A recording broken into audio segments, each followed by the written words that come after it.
నమస్కారం. ATV news తెలుగుకి స్వాగతం. క్షణక్షణముల్ జవరాంధ్ర చిత్తముల్ అన్నట్లు రాజకీయ నాయకుల మాటలు, వారి చేతలు చిత్ర విచిత్రంగా ఉంటాయి. వారు మాట్లాడేది ఒకటి, చేసేది ఒకటి. ఒక్కోసారి వాళ్ళ మాటలకు చేతలకు సంబంధమే ఉండదు. ఇప్పుడు కేసీఆర్ మేనల్లుడు మాజీ మంత్రి హరీష్ రావు ప్రవర్తన అలాగే ఉంది. ఆయన వరుసగా ఆలయ దర్శనాల పని మొదలుపెట్టాడు. దీనికి ఏదో కారణం ఉంటుంది. మాజీ మంత్రి హరీష్ రావు ప్రస్తుతం ఆలయాల దర్శనాల పనిలో మునిగి తేలుతున్నారు అనుకోవద్దు. అధికారం లేకుండా ఖాళీగా ఉన్నాడు కాబట్టి పుణ్యం సంపాదించుకోవడానికో లేదా కాలక్షేపం కోసమో పుణ్యక్షేత్రాల సందర్శన చేయడం లేదు. దాని వెనక మంచి ఉద్దేశం ఉందంట. ఏమిటది అంటారా? ముఖ్యమంత్రి రేవంత్ రెడ్డి చేసిన పాపానికి పరిహారంగా ఈయన దేవుళ్లకు క్షమాపణ కోరుతున్నాడు అనుకోవచ్చు. అలానే అనుకున్న హరీష్ రావు ఆలయాలను దర్శించాలని నిర్ణయించుకున్నాడు. అందుకోసం తెలంగాణ ప్రజల ఆరాధ్య దైవం యాదగిరిగుట్ట లక్ష్మీ నరసింహస్వామిని ముందుగా దర్శించుకుంటాడు. అక్కడ ప్రత్యేక పూజలు చేస్తాడు. ఆ తర్వాత రేవంత్ రెడ్డి ఎక్కడెక్కడ పాపం చేశాడో ఆయా ప్రాంతాల్లోని దేవుడి గుడులకు హరీష్ రావు వెళతాడు.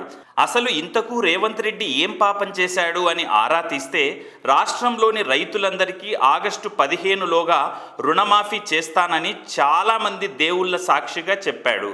కానీ ఆ పని చెయ్యకుండా మాట తప్పాడు.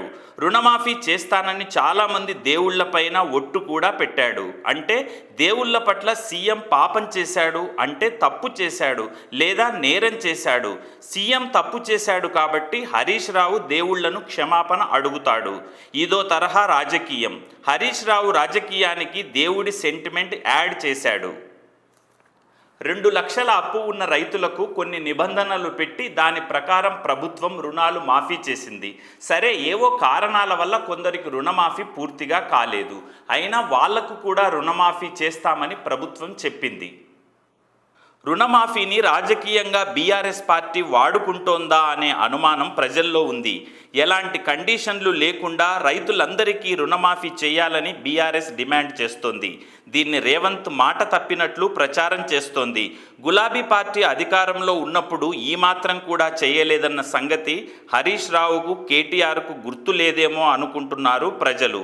అసలు రుణమాఫీ చేయడం సాధ్యం కాదని, ఆ పని చేస్తే తాను రాజీనామా చేస్తానని హరీష్ రావు సవాల్ చేయడం, చెప్పిన ప్రకారం ఆగస్టు 15కి రుణమాఫీ చేసి తీరతానని, రాజీనామా లెటర్ సిద్ధంగా ఉంచుకోవాలని రేవంత్ రెడ్డి కౌంటర్ ఇవ్వడం తెలిసిందే.